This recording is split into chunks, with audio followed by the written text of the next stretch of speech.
late post. I was busy today. Anyways, not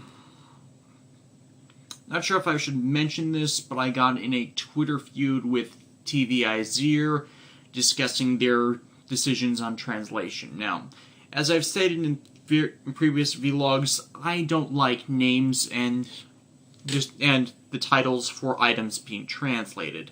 But they made a very good case for why they do what they do. They want, as many Japanese words have multiple meanings, it's better to have at least one than to not have it at all, to make it all the more accessible to viewers that might just pop in for the first time. So, just because they don't know Japanese, they can still understand it.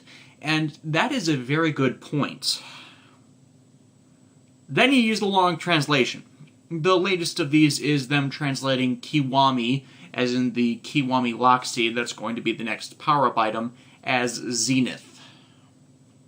Which admittedly is one of the translations for Kiwami, except by kanji, it's extreme.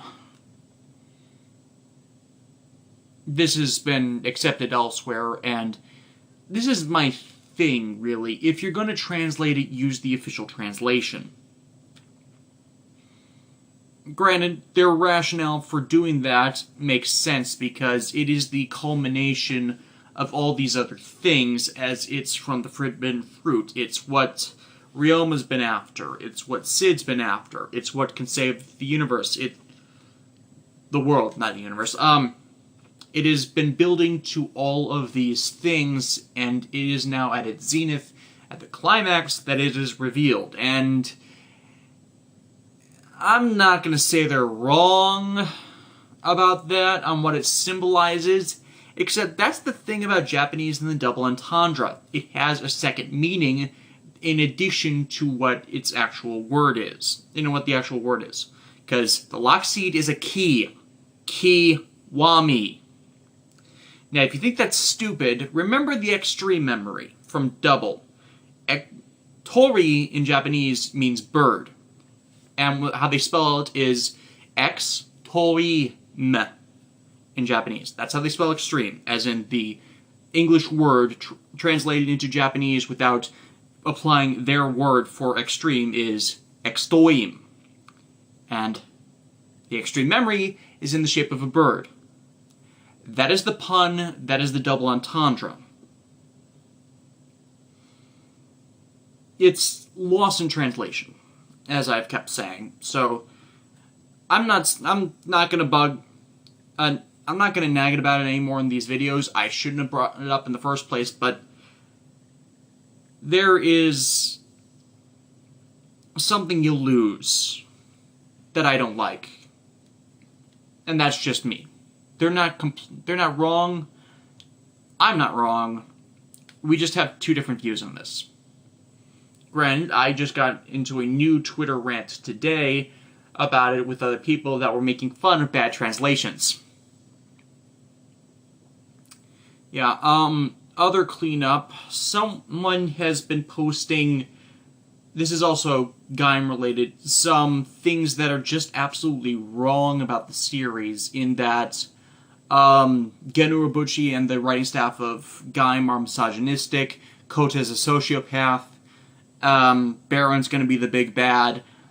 Those only work if you know nothing about the show, if you know nothing about Geno Urobuchi and the mythology of Kamen Rider.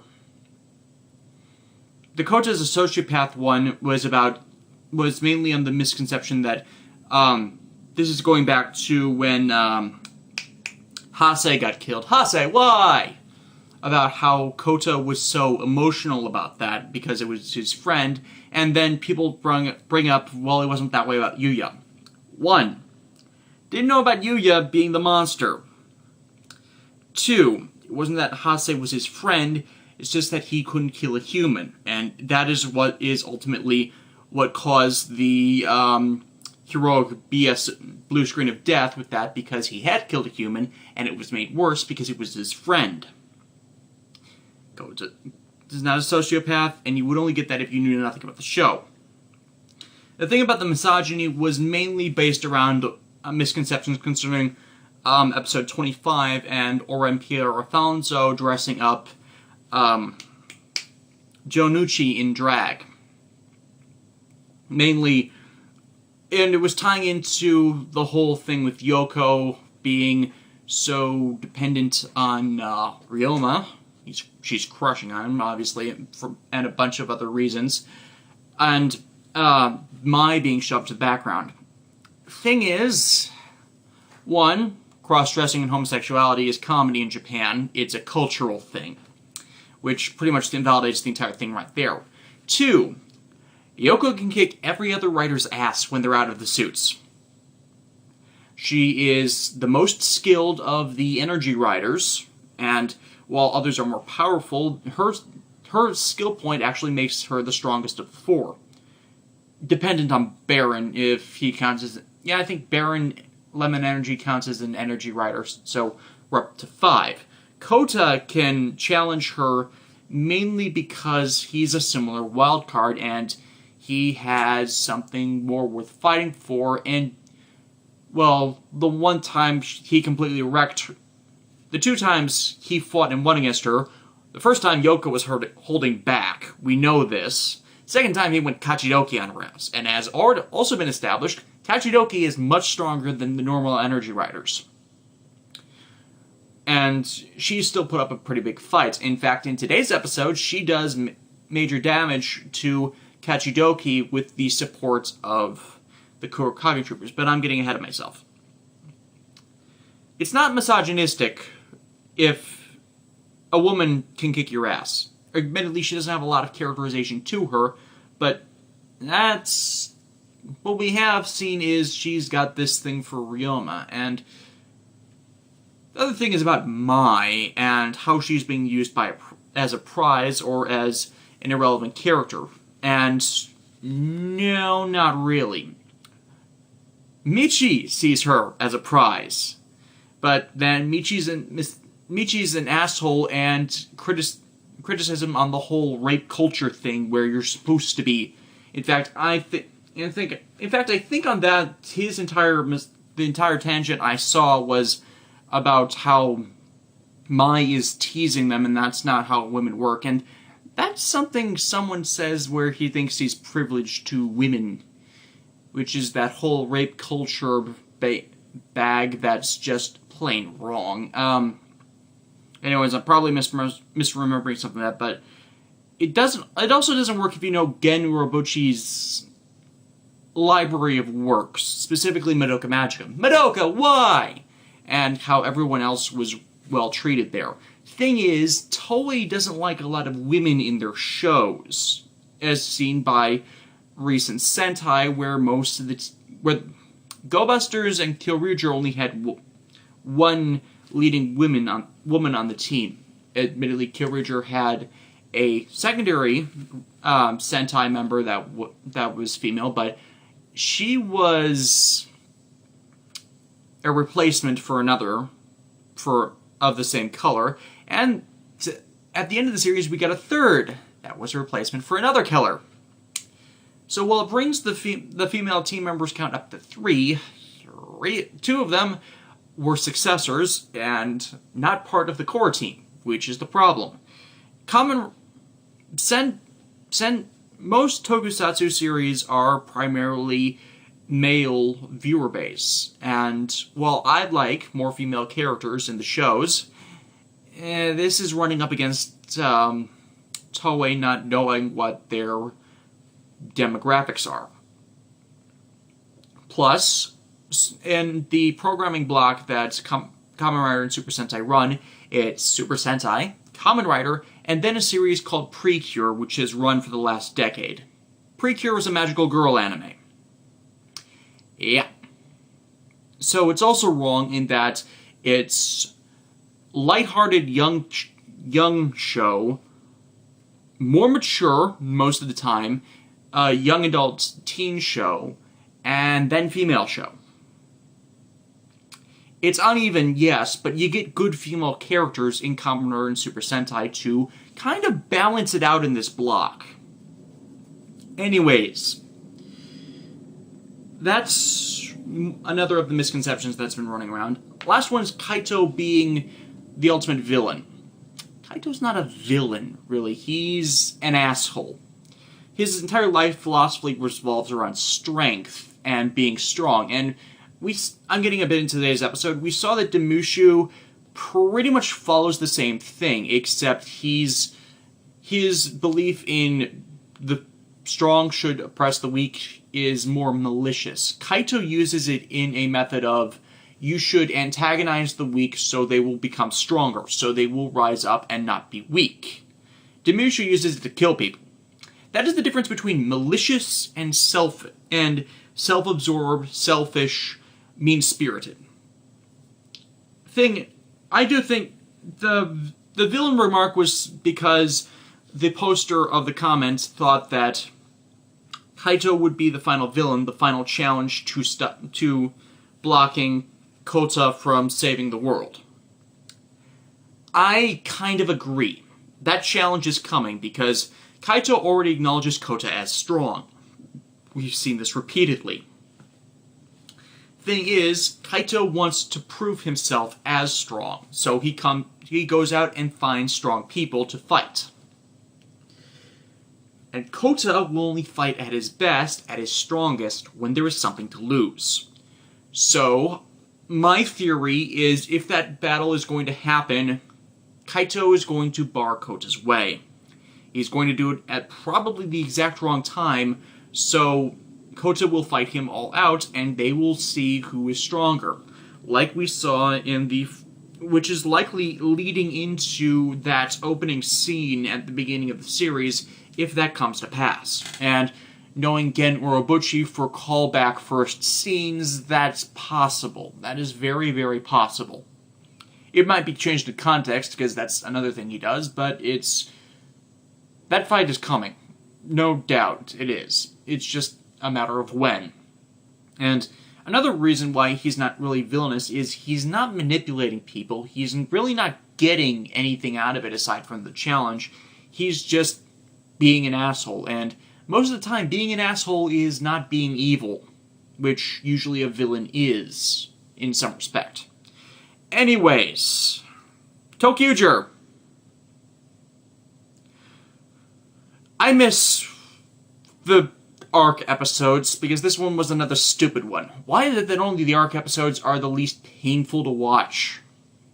Okay, Shadow Kaijin is stealing stuff because it's shiny, because it's the Shadow Kaijin led by Zeto. Anyway, and yes, they're still mistranslating it as Zed. It's Zeto. You look at it. At the very least, you can do Zet. You don't... If it was Zed, they would use the D characters in the name.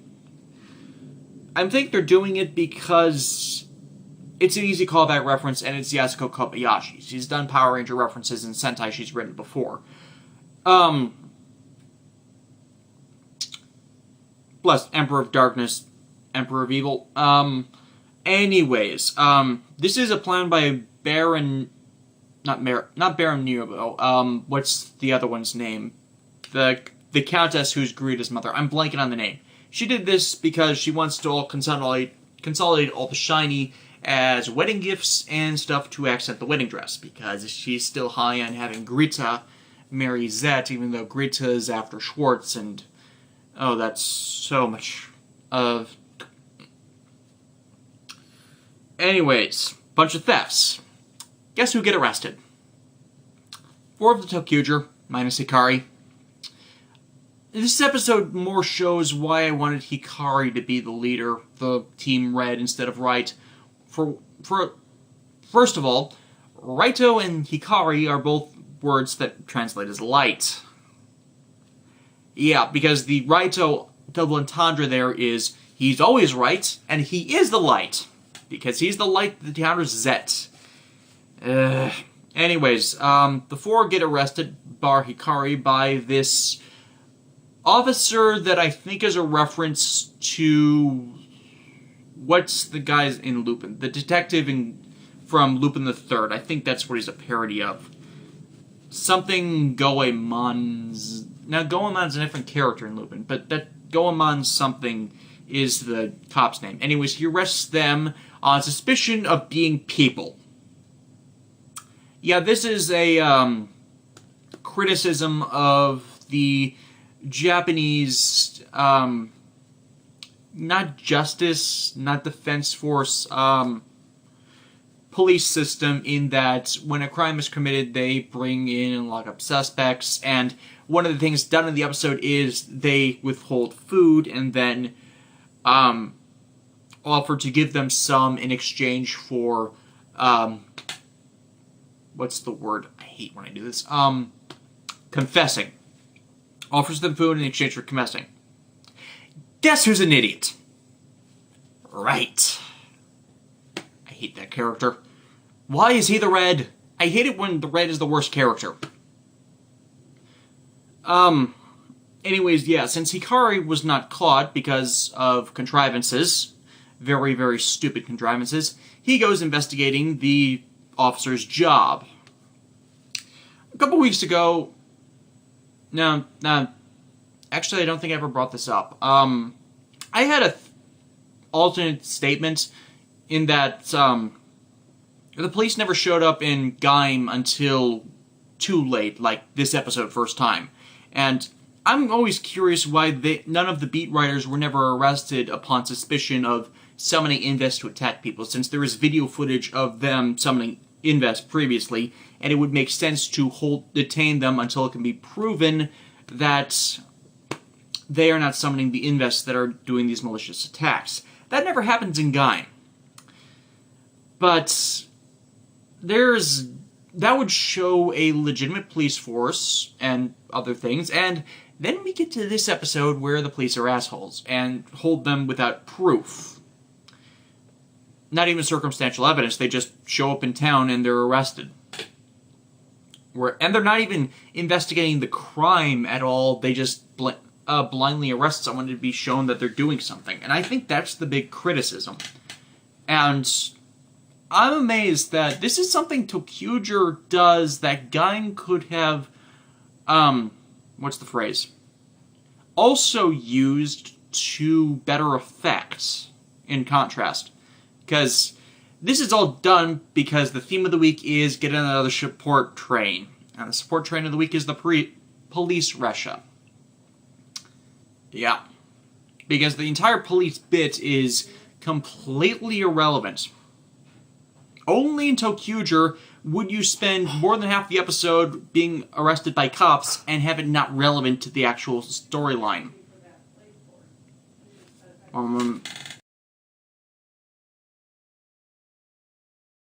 As I was saying, only in Toqger would you have a plot line of the team getting arrested and have it be completely irrelevant to telling the actual story of the episode. Anyways, when the Shadow Kaijin next attacks, goes on a stealing rampage, Hikari challenges it alone and then goes to present his evidence. He doesn't actually have any evidence. He has suppositions that aren't supported by anything. There is no evidence. You need evidence, idiot.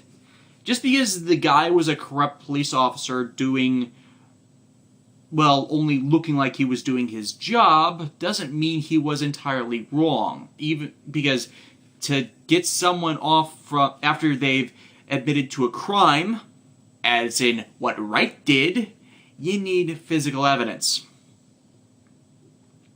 refuting the statements of the officers. They only get off because the Shadow Kaijin attacks again while they're all in the station and steal stuff.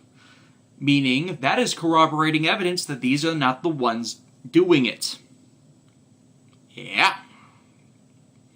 Even when they're right, they're wrong. Anyways, they track down the Kaijin because of more supposition, and they find it taking a type of shiny fish food from a sushi place. I'm not exactly sure of the actual name of it because I used Overtime, and Overtime didn't give a translation of what they were translating as shiny fish. Yeah. So then they follow it back to where it's stashed all of the things it's stolen so they can challenge it and then call the cops to let them know. Except again, that is evidence, that is at least circumstantial evidence to their guilt, because they know where all the stolen things are.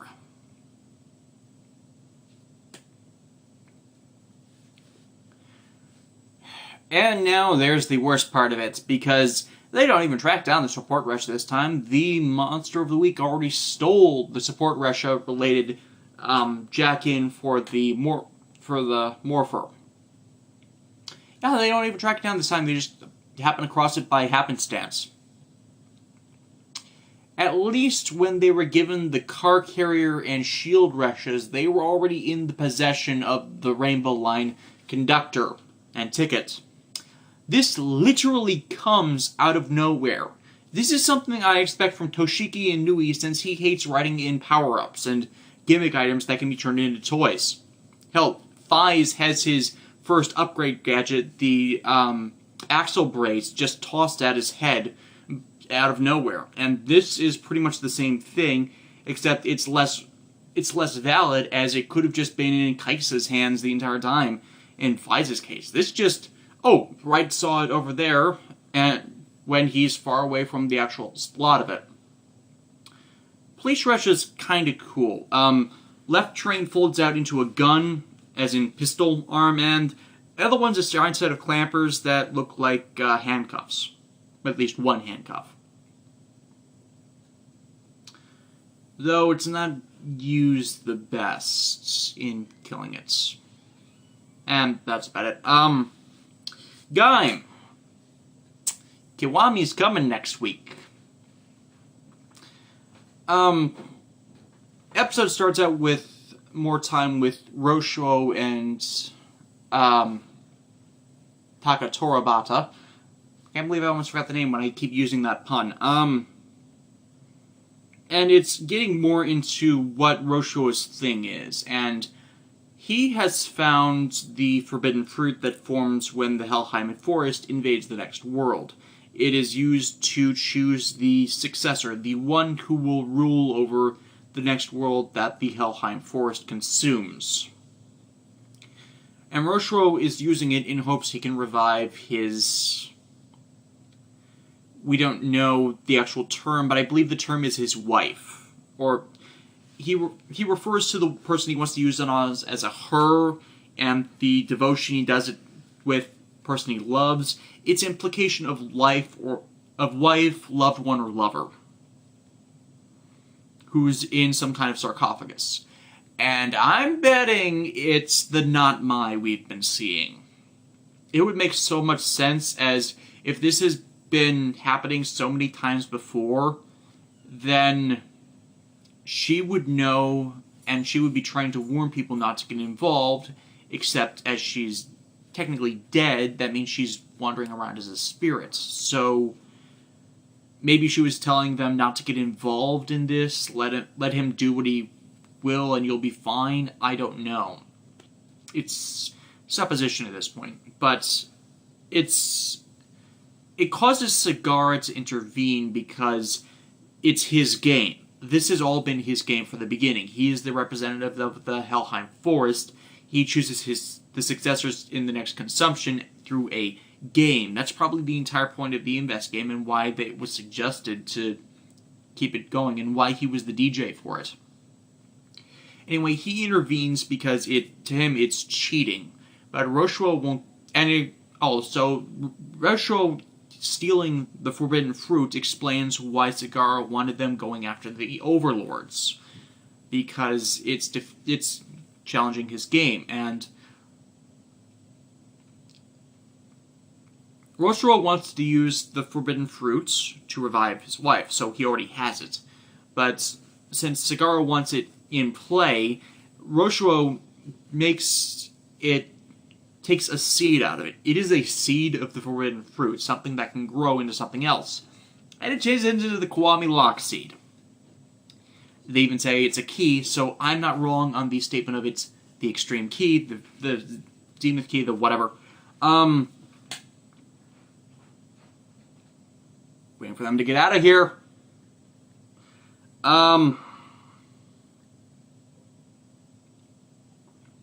So yeah, last week Demushu jumped through a crack in the world.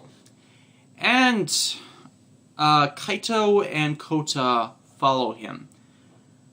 I don't know why Kaito's been a bit inconsistent this time in that I think it's because he was fighting Demushu before and he wanted the chance again, but there was a bit of a character inconsistency here in doing that when his target at the time was Sid. I'm a bit conflicted on that.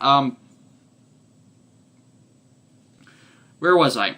Anyways, Demushu, as I was leading into earlier, Demushu just starts attacking people gleefully because he can. To him, strength is to be used, and on anything and everything that he can blow up just because he can. That's his entire thing. There are no bad targets. He just wants to maim, to kill, to fight. Kaito keeps it to targets. He plants a target, and he just waits for people to challenge him by being an asshole. And if he finds someone that's strong, he focuses on them. And if he finds someone weak, he doesn't bother with them anymore most of the time. It's scale and intent is what I'm getting at. And this is where Kaito kind of throws Kota's previous MO of not finding them, just trying to communicate with them to find a solution in his face, because Demushu is the wrong one to have been doing this to. And Kota not only realizes that he goes Kachidoki on Demushu's ass, and it first looks that yes, Kachidoki is still stronger than Demushu and Redyu in power tiers, but Kota was really injured by the time he brought out Kachidoki, and your status while out of the suit affects how you are in the suit, and it brings down capabilities, which, when Ryoma deploys the Kurokage troopers and Yoko, that eventually leads to them doing enough damage to him to knock him out of transformation and pretty much KO'd. Yeah. Despite the defenses, despite that he swarmed through several dozen Kurokages at once. That's the difference a commander makes in such an assault. That, also getting wrecked pretty badly by the Overlords, so it was pretty much dogpile on Kota in one gigantic moment that resulted in him losing consciousness. That is how much stress you had to force on Kachidoki to stop it. Kaito, because he still wants to fight Kota, tying into my earlier thing, evacuates him from the battlefield, intending to get back later. And then we have the Sid and Michi plot, in that they find Redyu, and after a short exchange, Redyu suckers Sid into facing Rosho. There's been a theme with the colors, in that Demushu is like Kaito, and they both are red. Redyu is like Michi, and they're both in green. And Takatora is a leader like Rosho, and he was in white. Was being the key term. And it's very similar. It's amazing how similar they act, in that Redyu was using Sid, as in the promise of just letting him have the fruit, to test and see how strong Rosho is, as he wants to steal the forbidden fruit for himself. And from preview images, we're thinking Michi and Redyu are going to... I don't think the word I'm looking for is consolidate, but cooperates in their endeavors to at least get it away from Roshiro, because, well, I think Michi wants the fruit now. He mainly wants it to destroy Kota, because he's far too strong now that he's seen, because Kota can wipe the floor with Michi when they're both using energy lock seeds. So there's that power disparity up again. And then the cherry gets pitted. Yeah, Roshiro wrecks Sid. He doesn't even really fight him. He just fires an energy wave. It completely destroys his Genesis driver and lock seeds. And when Sid still won't back down, trying to grab for the fruit in his greed, he opens up the wall behind him, shoves Sid in like a fly. It is one of the most brutal deaths in Kamen Rider, and thankfully they pan up so you don't actually see him being squished. And oh my god, the puns about squishing cherries, popping cherries, crushing cherries. Yeah, Twitter and Tumblr lit up with the jokes while still not giving away that Sid was killed. That was actually kind of funny, and that's the last relevant thing for the episode, aside from Kaito coming with Zack to go back and challenge Demushu, which will lead into next episode's thing where, on top of Kiwami being debuted, it's also a consolidation of beat writers in that Jonuchi and Oren are also re-entering play. Assumingly, Oren's recovered since the last time he was seen when he was pretty badly injured. And yeah, it's a 5-man team-up before Kota gets the lock seat, and I'm looking forward to that. Garo Makai no hana. This one was kind of weak. It's about a horror that disguises himself as a house and a 8-person loving family, because instead of bringing fear, they like the taste of happiness in their meals. No, literally meals. They've got a giant pot for multi-person stew. They trick the person into feeling comfort, warmth, and happiness, and then put them in the pot to distill their soul into their meal. It's all an illusion, of course, because the horror is actually the entire structure. The family just being manifestations of itself. And I really don't have a lot to say about this one, because the first 9 minutes was entirely atmospherically setting up my phone. Atmospherically setting up the power of this horror, and these episodes usually run 24 minutes plus opening and end themes. So, yeah, more than half the episode is done with before we even get to Raiga and Mayuri on this one. So, not a lot to say, really. It's exceedingly creepy, and I love that they built the atmosphere, but it was a bit too slow on the build-up.